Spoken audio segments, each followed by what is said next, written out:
T20 world cup में semifinal match में Bharat England के हाथों हार गया।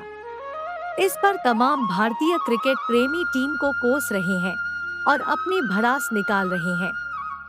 ऐसे में भगवान कृष्ण का जीवन चरित्र सहज ही याद हो आता है।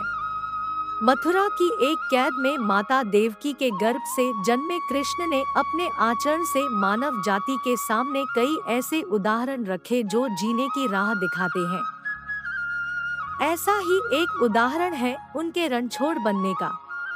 जी हाँ, एक बार कृष्ण भी युद्ध को बीच में ही छोड़कर मैदान से भाग गए थे, फिर भी शत्रु का वध हुआ और हजारों निर्दोष नागरिकों की सुरक्षा हुई। भगवान श्री कृष्ण का जन्म कंस का वध कर समस्त पृथ्वी लोक को उसके अत्याचारों से मुक्त कराने हेतु हुआ था। किशोरावस्था में ही वह गोकुल से मथुरा आ गए तथा दुष्ट कंस का वध किया।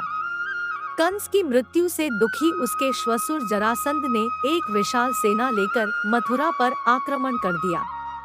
इस आक्रमण में उसके साथ शिशुपाल और काल्यवन जैसे शक्तिशाली राजा भी शामिल थे। जल्दी ही सेना मथुरा जा पहुंची और मथुरा की राजसभा में कृष्ण तथा बलराम को सेना को सौंपने का संदेश भेजा गया। इस युद्ध को टालने तथा मथुरा के निर्दोष नागरिकों को बचाने के लिए कृष्ण ने रातों रात वहां से सैकड़ों किलोमीटर दूर समुद्र में एक नई नगरी द्वारिका का निर्माण करवाया। अपनी माया से उन्होंने समस्त नागरिकों, उनके पशुओं तथा संपत्ति को नींद में ही नई नगरी में पहुंचा दिया। अगले दिन सूर्योदय के समय कृष्ण तथा बलराम जरासंध की सेना के सामने जा पहुंचे और उसे लड़ने के लिए चुनौती दी। जैसे ही जरासंध और दूसरे राजाओं ने कृष्ण को मारने के लिए शस्त्र उठाए, दोनों भाई भागने लगे। उन भाइयों के पीछे जरासंध तथा काल्यवन जैसे राजा भी भागने लगे। कुछ ही देर में दोनों भाई बहुत आगे निकल गए और उनके पीछे केवल मात्र काल्यवन रह गया।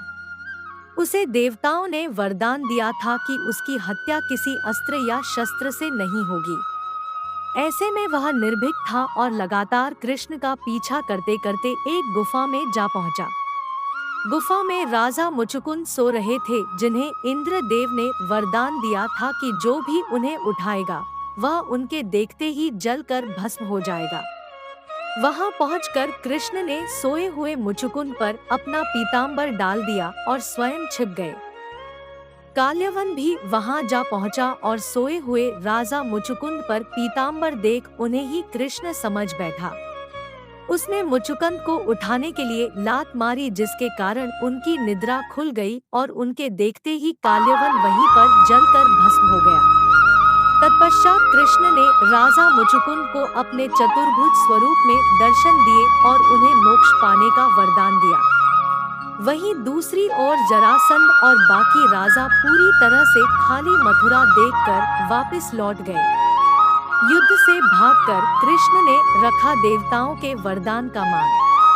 कृष्ण चाहते तो स्वयं भी काल्यवन और अन्य अधर्मी राजाओं का वध कर सकते थे, परंतु देवताओं के दिए वरदान का मान रखने के लिए ही उन्होंने काल्यवन को राजा मुचुकुंद के हाथों मरवाया।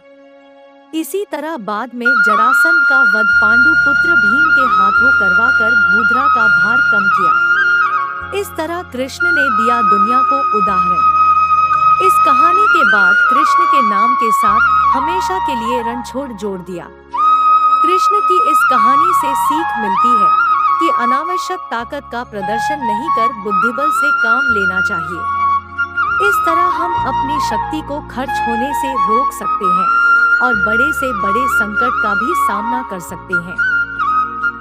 आज की वीडियो में बस इतना ही। अच्छी लगे तो लाइक करो, चैनल को सब्सक्राइब जरूर करें। आप लोग सब्सक्राइब नहीं करते हैं।